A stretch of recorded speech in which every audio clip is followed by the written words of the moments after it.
المسك فاح المسك فاح لما ذكرنا رسول الله والنور لاح النور لاح لما حضرنا أبا الزهراء.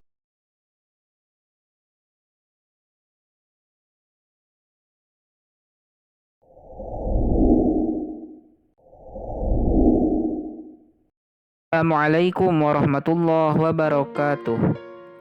Alhamdulillahirabbil alamin. Hamdan thayyiban mubarakan fih. Allahumma shalli ala sayidina Muhammad wa ala ali sayidina Muhammad kama shallaita ala sayidina Ibrahim wa ala ali sayidina Ibrahim wa barik ala sayidina Muhammad wa ala ali sayidina Muhammad kama barakta ala sayidina Ibrahim wa ala ali sayidina Ibrahim fil alamin innaka Hamidum Majid. Faqala Allah Ta'ala fi kitabihil karim, a'udzu billahi minasyaitonir rajim. Bismillahirrahmanirrahim. Ya ayyuhan nabiyyu qul li azwajika wa banatika wa nisa'il mu'minina yudnina 'alaihinna min jalabibihinna zalika adna an yu'rafna fala yu'dain wa kana Allahu ghafurar rahima. Alaya sadaqallahul azim wa sadaqa rasuluhun nabiyul karim wa nahnu ala zalika minasyahidina wasyakirin walhamdulillahi rabbil alamin. Alhamdulillah kita bisa bertemu lagi dalam pembelajaran PAI yang mudah-mudahan senantiasa Allah memberikan kesehatan kepada kita dan memberikan nikmat kepada kita. Untuk pembelajaran kali ini insyaallah Bapak akan membahas tentang adab berpakaian dalam Islam. Adab berpakaian dalam Islam itu wajib oleh kaum muslimin dituruti dan ditaati sesuai dengan aturan Al-Quran dan Al-Hadis, di mana menutup aurat itu wajib untuk muslim dan mukmin yang beriman kepada Allah Subhanahu wa taala.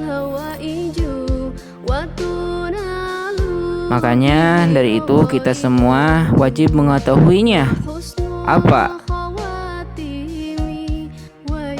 ataupun bagaimana cara memakai baju muslim dan muslimah menurut pandangan Islam. Anak-anakku sekalian, yang pertama ada berpakaian dalam Islam, yakni ada 3 macam pakaian Bani Adam. Yang pertama ada yang dinamakan suwari sawatikum. Yang kedua ada risham. Yang ketiga ada libasut taqwa. Yuwari sawatikum yang berarti pakaian yang menutupi kemaluannya saja, itu yang dinamakan yuwari sawatikum. Yang kedua ada yang dinamakan risham.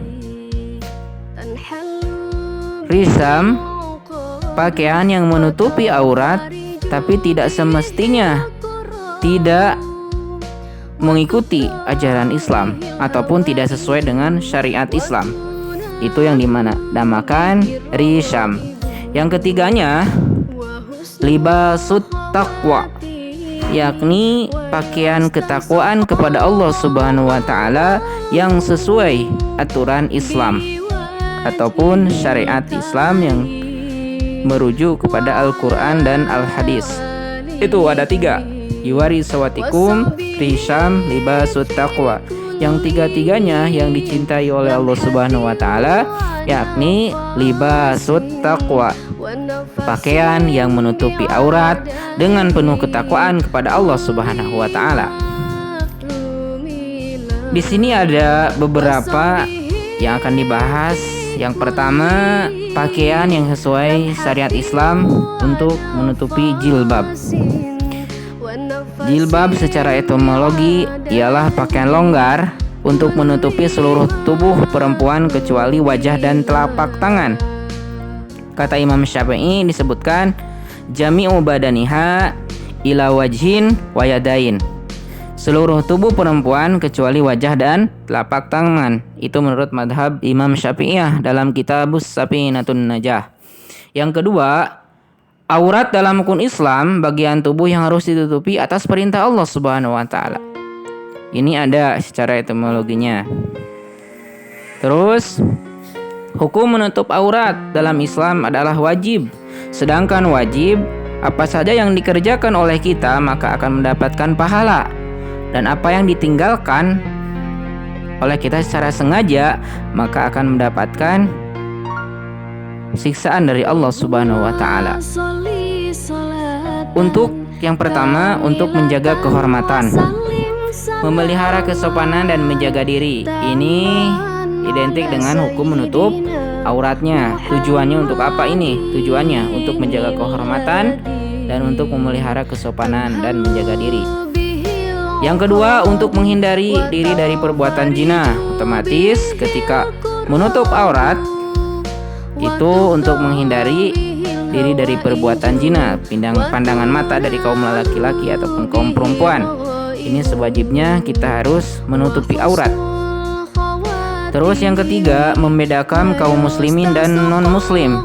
Ketika kaum muslim itu kaum muslim yang berhijab dan kaum non-muslim itu tidak berhijab.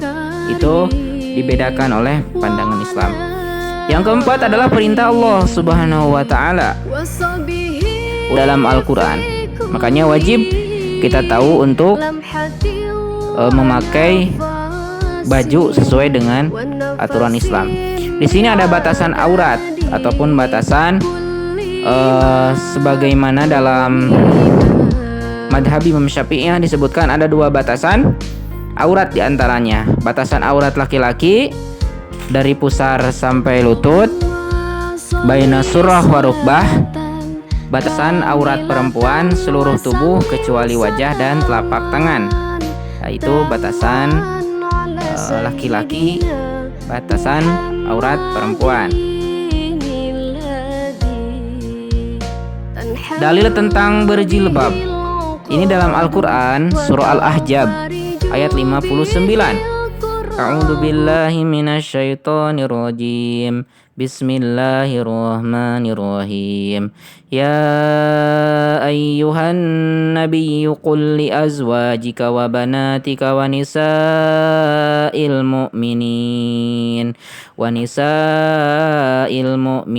yudnina 'alaihinna min jalabibihin zalika adna ay yu'rafna fala yu'dain wa kana Allahu ghafurur rahima. Artinya, wahai Nabi, katakanlah kepada istri-istrimu, anak-anak perempuanmu, dan istri-istri orang mukmin, kata Allah Subhanahu wa taala, hendaklah mereka menutupkan jilbabnya ke seluruh tubuh mereka. Yang demikian itu agar mereka lebih mudah untuk dikenali sehingga mereka tidak diganggu, dan Allah Maha Pengampun, Maha Penyayang. Nah, ini kewajiban yang tentang dalil berjilbab. Jadi wajib berjilbab itu menutup semua sekujur tubuh kecuali telapak tangan, dan itu pun perintah Allah Subhanahu wa taala sehingga mereka tidak diganggu oleh pandangan terutama laki-laki. Perilaku mulia dalam kehidupan sehari-hari. Yang pertama, bersikap santun dan amah tamah. Yang keduanya, jujur dan amanah. Yang ketiga, rajin beribadah. Yang keempat, gemar menolong terhadap sesama. Itu ada 4. Disebutkan lagi fikih wanita. Dr. Ali bin Sa'id Al-Ghumidi, pengajar fikih di Masjid Nabawi Madinah Al-Munawwarah. Yang pertama, bangsa Yunani ataupun Yahudi, Romawi, Persia, kaum Nasrani dan Arab jahiliyah menganggap perempuan tidak layak untuk hidup sehingga mereka harus dikubur saat masih bayi. kata kaum Yahudi. Yang selanjutnya, adapun mereka tubuh dewasa ya, hidupnya tidak jauh dengan seekor binatang. Itu kata orang Yahudi dan Nasrani. Ini fikih wanita. Yang selanjutnya, mereka menganggap perempuan sangatlah rendah nilainya sehingga menjadikan mereka sebagai pembantu dan pelacur. Jika perempuan sudah menikah, maka tidak ada hubungan darah dengan orang tuanya. Nah, ini menurut Dr. Ali bin Sa'id Al-Ghamini dalam bukunya Fikih. Nah, ini jadi pandangan wanita menurut orang Yahudi itu seperti ini. Naudzubillah min dzalik ya. Padahal derajat wanita itu oleh Allah Subhanahu wa taala ditinggikan derajatnya dan wajib menghormatinya kepada kaum wanita. Perempuan di mata Islam. Ini di mata Islam. Rasulullah Shallallahu Alaihi Wasallam telah mengangkat derajat perempuan, menjadikan perempuan sebagai perempuan mulia, menjadikan perhiasan dan bidadari dunia, memberinya hak kebebasan dalam bersuara dan mendidiknya sebagai perempuan penghuni surga. Kata Rasulullah Shallallahu Alaihi Wasallam, ad-dunya mata'un wa khairu mata'iha al-mar'atus salih. Dunia itu bagaikan perhiasan dan sebaiknya perhiasan adalah wanita soleh yang sering menutupi aurat dan merundukkan pandangannya. Luar biasa. Terus ada aturan pakaian dalam Islam. Yang pertama, tidak boleh transparan, tidak boleh ketat dan mengundang hawa nafsu laki-laki. Yang ketiga, tidak tasyabuh ataupun meniru pakaian wanita kafir dan menyerupai pakaian laki-laki. Yang keempat, tidak boleh memakai pakaian yang bernyawa, bergambar salib atau yang sudah dilarang oleh agama Islam.